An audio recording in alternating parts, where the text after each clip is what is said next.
Hapeni, hapeni, thiri duke kërkuar ndihmën e dikujt, edhe duke u përpjekur diçka të bënte me duar. Ndim, hapeni, s'pas ka njeri këtu, hapeni! Zvidri Galjovi u çua dhe ju ofrua me një buzakas të lehtë, të ligë në buzët që i dridheshin. Nuk ka asnjëri në shtëpi, i përshpëriti mes të dridhur e të mekët. Kote keni që bërtisni, veten tuaj e mundoni dhe e drobitni. Po kyçin, ku e keni, hapeni derën oj poshtër. Nuk e di ku e kam vënë. Dash keni të më dhunoni, hë? U lëriti Dunja e verdh si kufom dhe u tërhoq për nga qoshku më i largët i dhomës. Rëmbeu kariken që ishte më pranë, e nxori para vetes për të mbrojtur. Nuk thiri për ndim, por vetëm ja nguli sytë e lebetitur, a dhe zuri të ndiqte çdo lëvizje të tij. Zvidri Galjovi ngriu ashtu siç ishte në qoshen tjetër të dhomës, kishte mundur ta merrte në dorë veten, së paku ashtu dukej, por në fytyrën pajeti që vulosur grahma e vdekjes, buzagazi i kitht dhe shprehja e ligësisë i kishin ngrirë në fytyrë. Thatë dashkeni të më dhunoni, e pra në qoftë kështu, s'do mend që i ka marrë të gjitha masat. Sonja Semjonovna ka shkuar për sapun. Kapermanuovët e kanë apartamentin pas 5 dhomash të tjera larg këtu. Të mbyllura me kyç, jam 2 herë më i fortë fizikisht se ju. Pastaj nuk keni si t'ja doni të keqen vllajt. Kush ta dëgjoj, nuk kam për t'ju besuar. E ç'i duhe një vash të shkonte fillikat në dhomën e një beqari? Ngado që ta kthesh, dilni e humbur, a dhunimin nuk keni si ta vërtetoni. I poshtër, në përdhëmbit Dunja e çakëryer. Ju keni mendjen tuaj, kjo që ju thash është një mendja ime, kurse bindja e vërtetë është që kemi të bëjmë me një dhunim, është poshtërsi. Them se asnjë njoll nuk do t'ju mbese në dërgjegje, po ta bënit për të shpëtuar vllan. Ju nënshtruat rrethanave dhe kaq. Thirini mendjes.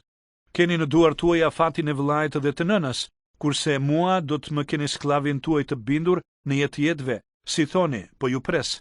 Zvidri Galjovi ul në divan një etapa larg Dunjës. Kjo e kuptoi që ishte krejt i vendosur, ja njihte mirë kokën. Befas me një lëvizje të shpejtë nxori nga xhepi revolverin, ja hoqi siguresën dhe mbështeti dorën në të cilën mbante armën mbi tryes. Zvidri Galjovi brofi. Aha, kështu ë, thiri pataksur, a dhe u zgërdhesh dashakeq. Do flasim ndryshe, domethënë, ma lehtësuat manovrën, Avdotja Romanovna. E ku e pas keni marrë atë armë? Mos u ka dhënë zoti Razumihin? Oh, po, ai është revolveri im, s'lash vend pa e kërkuar atere. Ato mësimet e qitjes që kam pasur nderin t'ju jepja, ja ku po ju hyn në punë.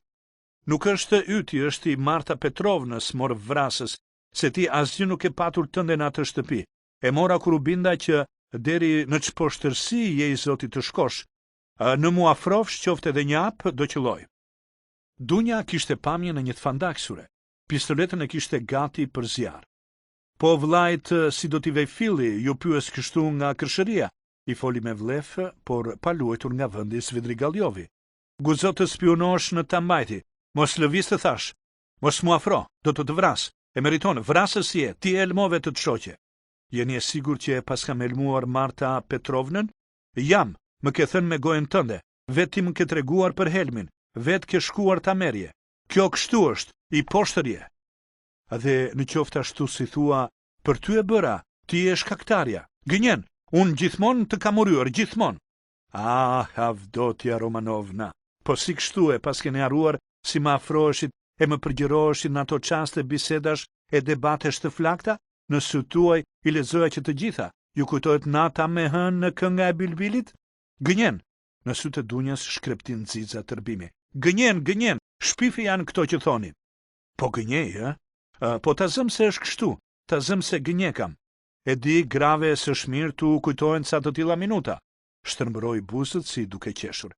E di që pas ke bërë mendje të vrasësh një goxha përbindësh vrite. Dunja ngriti ngadalë pistoletën dhe me hit në fytyrë me buzët e zbeta e drithmëtare, me sytë e shqyre të përflakur qëndroi para tij duke pritur e matur mirë çdo lëvizje që ky mund të bënte. Zvidri Galjovi kur nuk e kishte paraj të mrekullueshme. Zjarri që buiste nga syt, po e përgjiste, zemra po i dhimte dhe po i rënkonte. Bëri një përpara, u dëgjua një shtën. Plumbi i fshiku flokët dhe bëri rikoshet në mur. Ndali dhe qeshi pa u ndier. Më piskoi një grerës, mu në lule të ballit më mbajte. Po ky ç'qenga, gjak? Nxori shamin dhe fshiu. Plumbi vetëm sa ja kishte përqethur paksa ballin. Dunja uli dorën me revolverin pa ja ndar shikimin. Nuk dukej e tremur, ishte më tepër e hutuar, as vetë kishte mundur ta kuptonte ç'kishte ndodhur. Nuk qelluat në shenjë, provojeni përsëri, I tha Svidrigaljovi me zë të shuar, duke vazhduar të skërdhej I vrejtur. Po ama mundem edhe t'ju çarmatos pa arritur do të qelloni për herë të dytë. Dunjeshka u drodh nga këto fjalë, ngriti përsëri revolën, u bë gati t'i te këmbëzën dhe paralemroi. Mos guxoni të më afroheni, do ju qelloj, do ju vras. Domosdoshmë në largësinë e 3 hapave s'kesi të mos vrasësh tjetrin, veç në mos më vrafshi dot, syti lëshuan flak, bëri dhe njap tjetër drejt saj.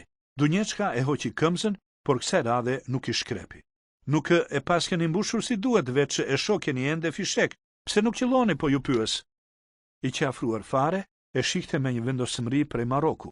Vajza e kuptoi që ky më mirë pranonte të vdiste, se sa ta linte të largohej. Me qellofsha, s'do mend që kam për ta lënë shakull në vend, tha me vete. E flakutej revolën. E hodhe, belbëzoi si I shkalur Svidrigaljovi, duke u mbushur me frym. Sikur ja hoqën me dorë makthin që I rëndonte në zemër, nuk ishte thjesht bara e rënde para vdekjes, ishte diçka tjetër edhe më pikëllim diell se ajo që ja kishte ndrydhur keq zemrën, tani s'kishte si e përcaktonte me saktësi. I ofrua dunjës dhe I hodhi dorën në bel. Kjo se kundërshtoi, por po dridhej si gjethi në erë dhe e shikte me përgjërim. Ai bëri t'i thoshte diçka, por nuk mundi, a dhe vetëm sa I u shtrëmëruan buzët, s'mundi të nxjerrë as edhe një fjalë. Lërmtik, I tha Dunja me lutje në zë. Svidrigaljovi u drodh, I që e drejtuar me ti si dikur. Do me thënë nuk më dashke, e pyeti me zëtullën. Dunja pohoi me tundjen e kokës. A dhe nuk mundesh, kur nuk do të më duash, I përshpriti me një trishtim të papërshkrueshëm. Kur, ju përgjegj Dunja. Minuta që pasoi ishte një minutë të tmerrshme, në shpirtin e Svidrigalovit po zhvilloi një luftë motivesh për jetë vdekje. E hoqi ngadalë dorën, ktheu krahët dhe eci drejt dritares me hap të shpejtë. Kaluan kështu dhe disa çaste. Ja kyçi e nxori nga xhepi djathi xhaketës edhe e la mbi tryez, prapa vetes pa e parë në fytyrë vajzën. Merreni dhe largoni. Vazhdoi të qëndronte me shpinë, a dhe e shihte vete në dritare. Dunja ju ofrua tryezës e mori çelsin. Largoni, ikni, përsëriti Svidrigaljovi, duke parë vetëm në dritare. Në këto gulçima u dëgjua një rënkim vuajtje të tmerrshme. Dunja e kuptoi domethënien. Rëmbeu çelsin dhe vrapoi për nga dera, e hapi me duar që I dridheshin dhe doli rëmbimthi nga dhoma. Skaloi as minuta dhe ashtu pa mend siç ishte, u gjend në buzë të kanalit, me vrap shkoi drejt urës. Svidrigaljovi qëndroi te dritarja edhe një 3 minuta, pastaj u kthye ngadalë, hodhi syt rreth rrotull dhe kaloi ngadalë pëllëmbën në përballë. Një buzagaz I çuditshëm I ja shprishi fytyrën, ishte një buzagaz I dobët, I trisht, I pikëllim, I cili fliste më së miri për gjendjen parogdalje në të cilën ndodhej. Gjaku I mpiksur por ende I pathar, ja fëlliqi dorën e pa me inat, pastaj lagu peshqirin dhe fshiu mirë ballin. Syti shkuan te revolveri që kishte flakur Dunja. E ngriti e ktheu dhe e përktheli në dorë. Ishte një revolver I vogël xhepi, me 3 mbushje, kishin mbetur pa u shkrehur edhe 2. Mund të përdore, qëndroi një hop I menduar, e futi në xhep, mori kapelen dhe doli. Atë mbrëmje deri në orën 10 e kaloi në përpjetore e taverna. Gjeti diku Katjen që I këndoi këngën e lakenjve, ku thuaj se një I poshtër dhe despot e kishte puthur Katjen me forcë. Svidrigaljovi e dehu me verë edhe Katjen edhe djalin që I binte organetos, por edhe disa në punësa e shkrues.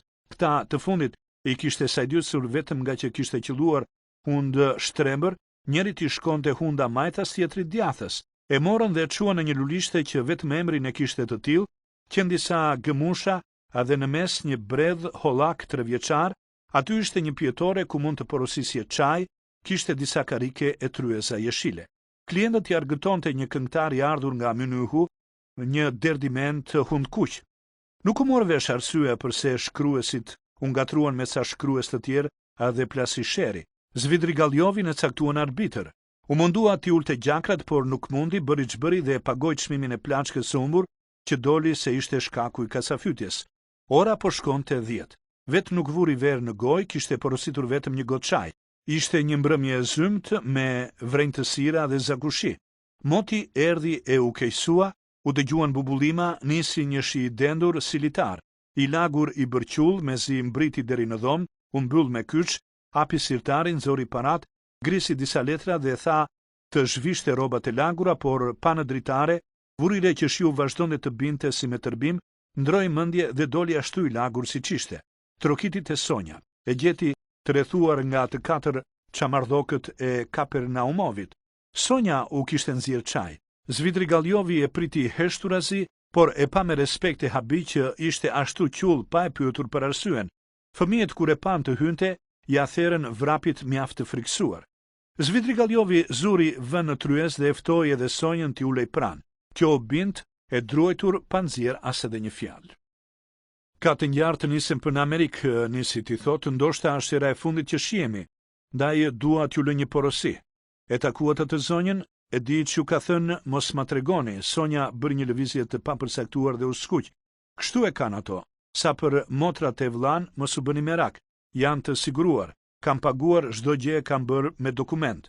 Do bëni të mirë të ruanit kopjen, si dihet si vjen punët, kurse këto merrini do t'ju duen.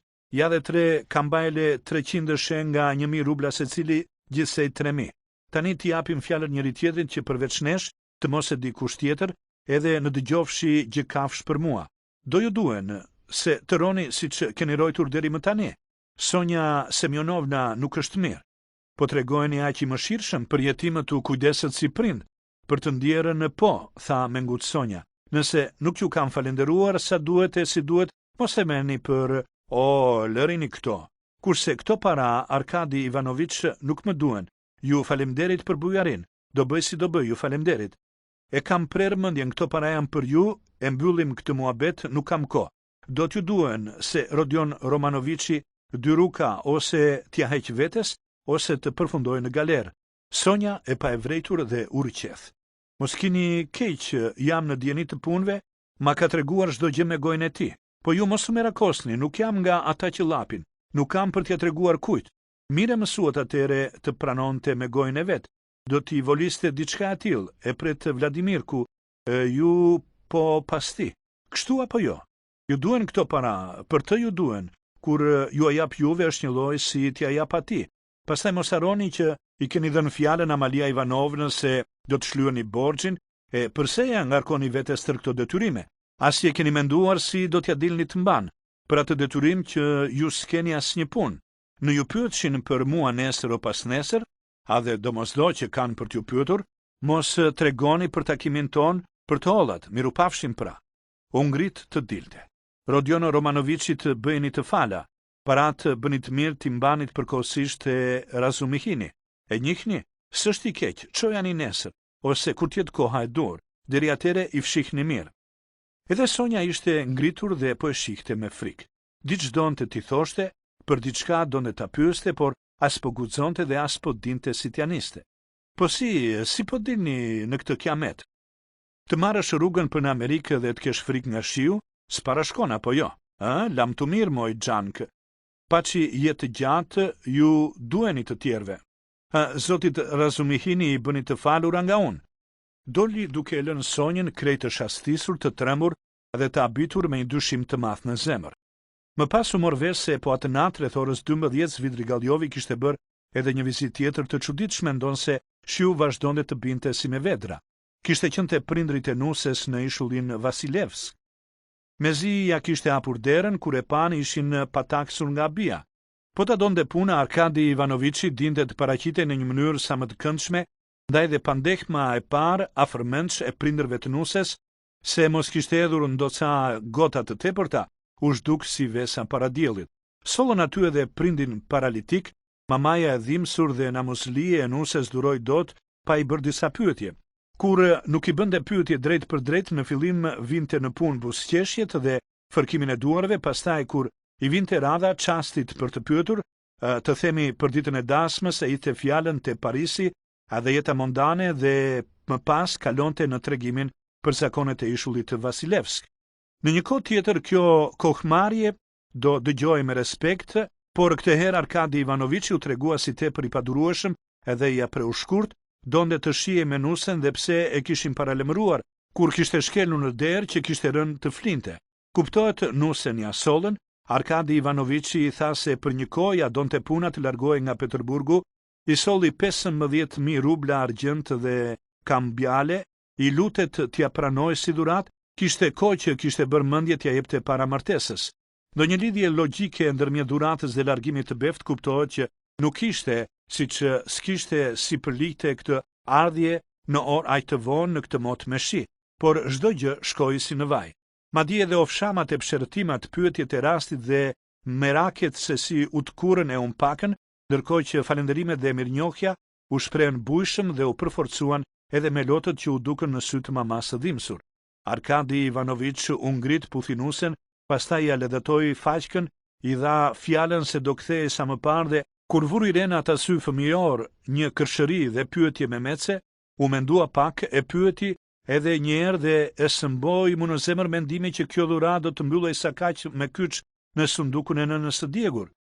Doli duke i lënë që të gjithë tejet të prekur, por edhe po aq të habitur. Ndërkohë mamaka me një psherëtim të nxituar e davariti ndonjë moskuptim të rastit, theksoi se Arkadi Ivanović ishte njeri i madh që merre me punë të mëdha, që vetëm një Zot e di që gëlon në mendje, ja dhe tani shkrepi në kokë dhe erdhi e u adhuroi ato para, pra s'kishin pse habiteshin, që u erdhi në atë fare beshi i lagur e i bërqull.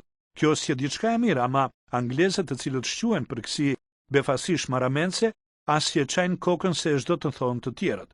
Kujdie, ndoshta donte tua bënde të ditur që s'ja bën bëf syri nga asgjë.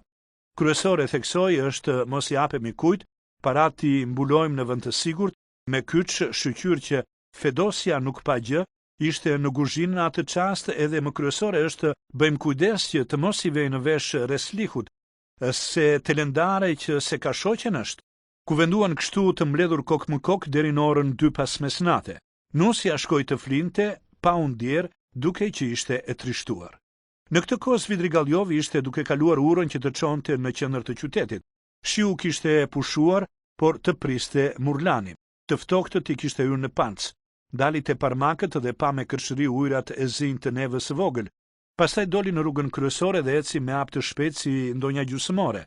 Në fund të rrugës i doli përpara hotelit të cilin i ja kishte vënë syrin kur kishte kaluar pak më parë. Ishte një godin prej druri dhe me sa e kujtoi quhej Adrianopoj. Edhe në këtë orë të vonë kishte dritë dhe gjallëri. Hyri dhe i pranoi të zinte dhomën e vetme që kishte mbetur e pazën, një dhomë në fund të korridorit nën shkallë. Ishte fare e vogël dhe ulët pa ajër, por tjetër nuk ishte. Hoteleri qëndroi në pritje të përgjigjes. Po çaj keni, e pyeti Svidrigailiovi. E bëjmë në çast, tjetër ç'keni për të ngrënë? Kemi rostoviçi, kemi dhe vodkë. Sill një rosto dhe çaj. Tjetër gjë nuk doni? E pyeti i habitur hotelieri. Jo, nuk dua. Hotelieri u largua i zhgënjur. Nuk më duket i keq si vend, tha me vete Svidrigailiovi. Pamja që kam të kujton njeriu që është duke u kthyer nga një lokal nate, edhe rrugës i ka ndodhur diçka. Jam kurështar ta di ç'njerëz janë klientët që e kanë zënë. Ndesi qiririn dhe pa me kujdes dhomzën, ishte aq e ulët sa që i cikte koka në tavan. Kishte një dritare, në mes ishte shtrati i qelbur, mënjan ishte një tryeze lyer me bojvaj dhe karigja, vend të lirë nuk ishte. Muret ruanin gjurmët e drasave nga të cilat ishin bërë, veshja ishte shqyer dhe rjepur, qembuluar nga pluhuri dhe blanat. Njëra anë e murit dhe tavanit ishte e prerë, siç ndodh në musëndrat, mbi të ishin shkallët. Svidrigailiovi e vuri qiririn në tryez, ul në krevat dhe u zhyt në mendime. Një përshpërim e çuditshme që heraherës kalonte në britmi atroqi vëmendjen. Vinte nga dhoma fqinje, mbajti vesh, dikush dike qortonte me zë anëkimtari, tjetri nuk ndiej. Svidrigailiovi u çua pa kureshtar murindarës, a dhe sytë u ndalën tek një çar. I u afrua dhe pa matan. Në një dhomë pak më të madhe se kjo e tirinin dy njerëz, njëri ishte kaçurel, fytyrë kuq, pa xhaketje që ndronte para tjetrit, në pozën e oratorit dhe i binte gjoksit me grusht, duke qortuar tjetrin, një rjepasak mjeran dhe që sipas forcit nuk ishte as titull e as emër, a dhe nëse e mbante pran, këtë e bënte nga zemërgjërsia. Tjetri rinte ulur në karike me krye të vajisur në krahëror me pamjen e njeriut që do të teshti, por nuk mundet. Në të rallë i ngrinte kryet dhe shikte me sy të turbullt si të dashit, a dhe duke që s'po i binte dot në të asaj që po i thoshin. Bishtuku i qiririt digjej në tryez, pranë tij qëndronte një garaf vodke bosh, 2 goda, buk dhe ca kastravec turshi.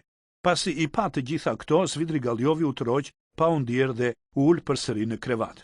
U kthye hotelieri me roston a dhe gotën e çajit, e pyeti edhe një herë në donte gjikafsh tjetër, por kur dëgjoi përgjigje mohuese u largua.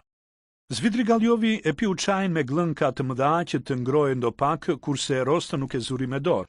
Po e zini nethet, hoqi palton dhe xhaketën dhe u mbulua me jorgan. I vinte plasje që s'po e ndjente mirë veten. Më duhej të isha mirë, tha me vete dhe u skërmit. Adhoma ishte e pajrosur, qiriri ndriçonte zbet, nga obori hynte ulurima e erës, diku në një qoshe dëgjoi zhurma e miut, ndërsa dhoma ku tërbonte era minj dhe era lëkur. Rinte shtrirë dhe mendimet palpal shtretëzoheshin njëri mbi tjetrin. U përpoj ti ndalte në një çështje. Kopshti duhet jetë fare afër, tha me vete. Këta që fshfërin drur janë. Më kallë datën zhurma që bëjnë natën në erë edhe errësira më shqetëson. Ju kujtua parku Petrovski, pastaj buzëllumi i nevës së vogël, pamja e zezë e ujit, i shkuan Mornica.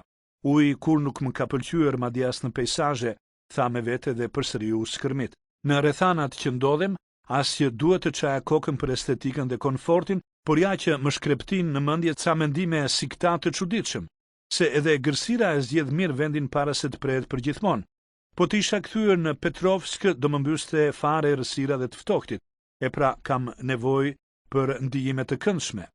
Po qiririn pse nuk e shuaj, i fryti dhe e shoj. S'po ndihen më këta të dhomës fqinje, tha, pasi pa edhe një herë në të çarat e murit.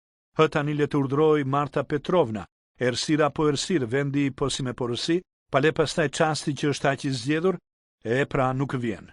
Ju kujtua që një orë para se të provonte të shtinte në dorë Dunjeçkën, e kishte porositur Raskolnikovin t'ia linte Razumihinit të përkujdesej. E thash për të ngasmuar veten, Raskolnikovi e pikasi, qerata i madh është ky Raskolnikovi, ç'nuk bluan brenda vetes ai njeri. Tani është i shqetësuar vetëm për një gjë, si të dal pa u lagur nga 4 ura që bëri. I dhim se ca si shumë lëkura, ama në shpëtoft qindin do të punoj të tjerve. Janë të poshtër këta tipa. Po kokën ngrent, mua ç'më duhet. Po e kapiste gjumi.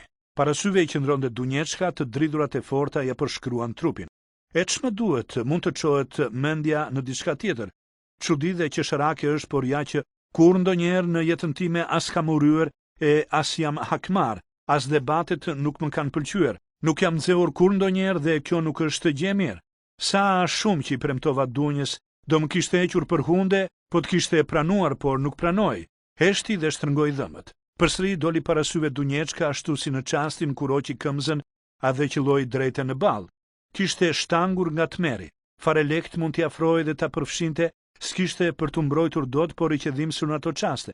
I kishte pikuar mu në zemër. Dreqo punë përsëri tek ajo më shkoi mendja, mjaft më. Të dridhurat po i kalonin. Ju bë sikur diç po lëviste në një organ. I kaloi në përkëmb, në përkra, u drodh nga leberia. Mos është mi, mendoi, lash mbi tryes Rostën. Nuk donte të zbuloj, të çoj, të mërdhihte, por ajo diçka përsëri lëvizi. E flakut e i organin ndezi qiririn. Duke u dridhur nga të ftohtit pa shtratin, s'kishte gjë, shkundi i organin mbi çarçaf, ara miu. U hodh ta kapte, miu nuk kërceu atë çast, ndjeu që diçi kërceu në krahor. I lëvriu në përkëmb, u rënqeth e u lebetit sa kaq u zgjua. Në dhomë ishte errësirë plot. Rinte shtrirë në krevat, i muluar dhe i puthitur me organ, në dritare vazhdonte të lurinte era, çfarë ndyrësie përshpëriti. U çua dhe ul në një cep të shtratit me shpinë nga dritarja, më mirë të mos fle fare, tha me vete. Nga dritarja frynte, i hyn të dridhurat, pa lutur nga vendi, u mbështoll mirë me organ, qiriri nuk e ndesi. Nuk ishte dëshirë të mendonte për gjë, por copra mendimesh e kujtimesh se linin të qetë. E mundi një drem ke lehtë, kjo klim dhe ky mjedis të ishin shkaktarët, por sidoqoftë u gjend i rrethuar nga lule në një vend të mrekullueshëm, të ngrohtë, të këndshëm. Veten e pa në një vilë të tipit angles rrethuar nga postate me lule të një bukurie të rrallë. Edhe muret ansore qenë të mbuluara nga liane të harlisura nga trëndafila shumë ngjyrësh. Shkallët plot dritë e freski qenë të shtruara me qilim të shtrenjtë, në parmakët kishte vazo kineze maknice. I bën përshtypje sidomos lulet e bardha të narcisit, që riteshin në ca vazo të mëdha në parvazet e dritareve. I pëlqeu aroma shtehse që lëshonin. Nuk ja kishte ënda të largohej ndaj ngjiti shkallët dhe u gjend një sallë me tavan të lartë, ku gjithashtu kishte shumë lule. Dyshemeja që e mbuluar me bardhë të njom, dritarët ishin të hapura, ndërsa në mes të sallës, në disa tryeza të mbuluara me sofra beze prej atlasit të bardhë që ndronte një arkivol. Ishte e mbështjellë me tafta të bardhë, i zbukuruar me thek e kordon po të bardhë. Lule të çdo lloji e rrethonin nga të katër anët. Në të po e mbuluar nga lule, rinte shtrirë një vajzë e veshur me fustan të bardhë në sërie, me krahët e palosur në krahëror që ngjanin si të skalitur në mermer. Flokët e derdhur mbi astek të verdhë të bukur ishin të lagur, një kuror trëndafilash i ambulonte ballin. Profili i ngrirë i fytyrës gjithashtu duke i skalitur në mermer. Buzagazi që i kishte ngrirë në fytyrë ishte fare fëmijor, aq i pikëlluar dhe ankimtar. Zvidrigaljovi e njohuvashën, nuk ishte as ikon e as qirinj, nuk dëgjoheshin psallme e lutje, ishte e mbytur. Sapo i kishin nisur të 14-tat, por zemrën e kishte të thyer e të coptuar, kishte vendor mbi veten nga që e kishin fyer, e kishin përdosur mos më keq atë zemër të brishtet pafajshme, ja kishin mbuluar me turp shpirtin angjëllor, pasi i kishte mbetur pa u vënë re dhe i që në përkëmbur ajo brit me pafajshme makthi atë natë erët dhe me erë të lagësht. Zvidrigaljovi u përmend, u çua dhe ju ofrua dritares. Gjeti me dorë rrezen dhe e hapi. Era u fut furishëm dhe ja fshikulloi fytyrën dhe gjoksin. Në dritare, me sa dukej, kishte një lulishte dhe tryeza ku haje e pijej. Taniera e fort silte deri aty pikat e shiut që ishin mbi drurët dhe mbi shkuret, në vendet ku qenë orën ditë dukeshin vetëm njollat erta. Zvidrigaljovi u mbështet në bryla në përvasin e dritares dhe qëndroi ashtu për një 5 minuta. U dëgjua një shtën topi, pastaj një tjetër. Lajmërojnë për rrezikun e përmbytjes, tha me vete. Në mëngjes do t'jenë të përmbytur katet përdhese, miq do dalin nga bodrumet, njerëzit të lagur e të drobitur do t'i çojnë plaçkat në katet e sipërme. Sa do jetora vallë. Një orë muri u dëgjua të bindet trier. Pas një orë fiks, s'kam çpres. Të shkoj drejtën në Petrovsk. Do t'i vësyrin do një gëmushe sa më e madhe dhe sa më e lagur. U largua nga dritarja, ndezi qiririn, veshi trikon, xhaketën, pallton, kapelen, dhe doli me qiriu në dorë në korridor për të gjetur hotelierin që nuk dijej ku mund të ishte kumbisur. Kjo është koha më e përshtatshme, tha me vete. Eci në për korridorin e gjatë të erët, i doli përpara një vajzë 15 vjeçare veshur me zhele që i kullonin ujë, që i dridhej dhe qante. Nuk u trem kur e pa, sytë e zinj i shpreknin vetëm habi. Pushoi së qari, por gati ishte t'ja niste përsëri. Fytyrën e kishte të zbet, të munduar, të ftohtit i kishte hyrë në panc. Si u gjent këtu në këtë orë? Del që tërnatën e natës të mos ketë mbyllur sy, mërmëriti Zvidrigaljovi. Zuri ta pyeste, vajza mori zemër dhe i foli duke dënesur disa fjalë. Nuk kthej dot në shtëpi nga frika e mamas, kishte thyer një gotë. Me sa duke ema ishte një nga ato të hotelit, vajzën nuk e donte. E tmeruar për vdekje, kjo ishte fshehur prapa dollapit dhe tani nuk po dinte nga t'ja mbante. E mori për dorë, e çoi në dhomë, i zhveshi rrobat dhe shtriu në krevat. Vajzën e zuri gjumin në çast. Ky përsëri u zhyt në mendime. Ja që ngeca, tha me vete, i rënduar nga një ndjenjë keqe, drej qopun.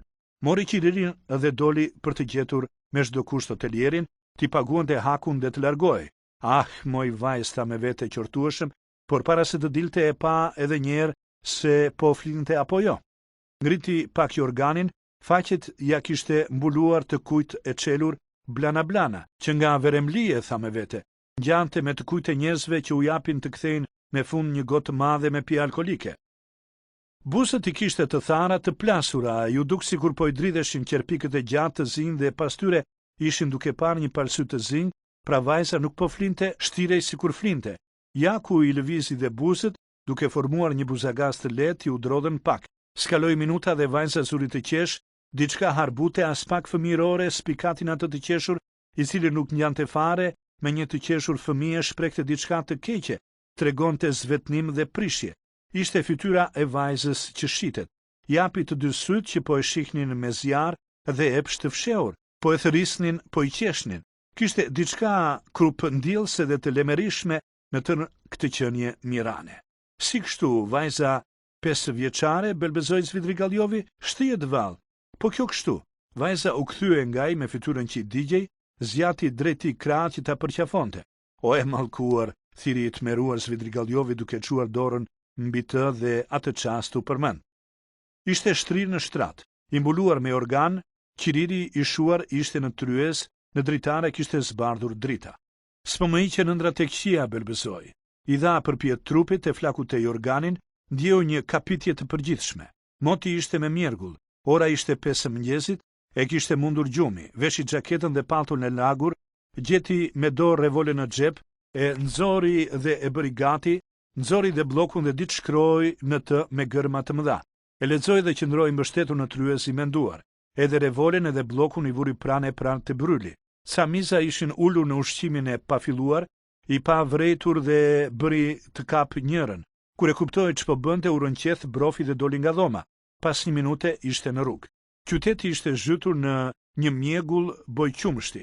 Zvidrigaljovi mori drejtimin përpara për nga neva e vogël, përfitroi ujrat e rrëmbyeshëm pas rebeshit të mbrëmshëm, drurët dhe kaçubet e lagura, madje edhe atë gëmushën gjethe shumë. Donte ta largonte mendjen ndaj zurit të këqyrt të shtëpit. Si doli përpara asnjë kalimtar, asnjë pajton, vetëm shtëpi me grila të mbyllura.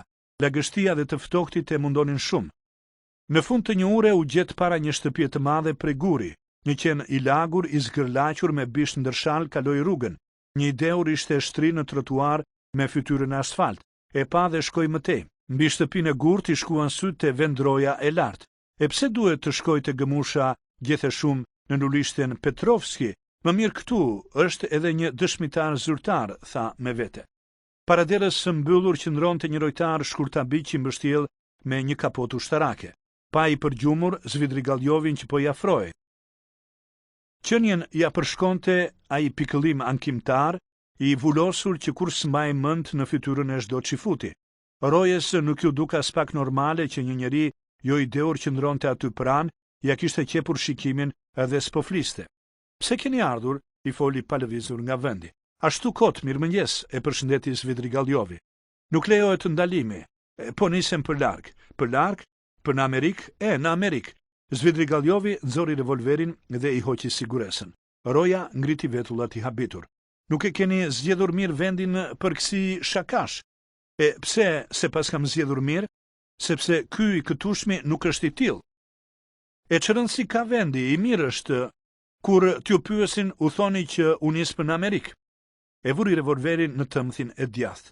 Jo këtu, drothi lebeditur dhe i çmendur çifuti. Zvidrigaljovi e hoqi këmbësën.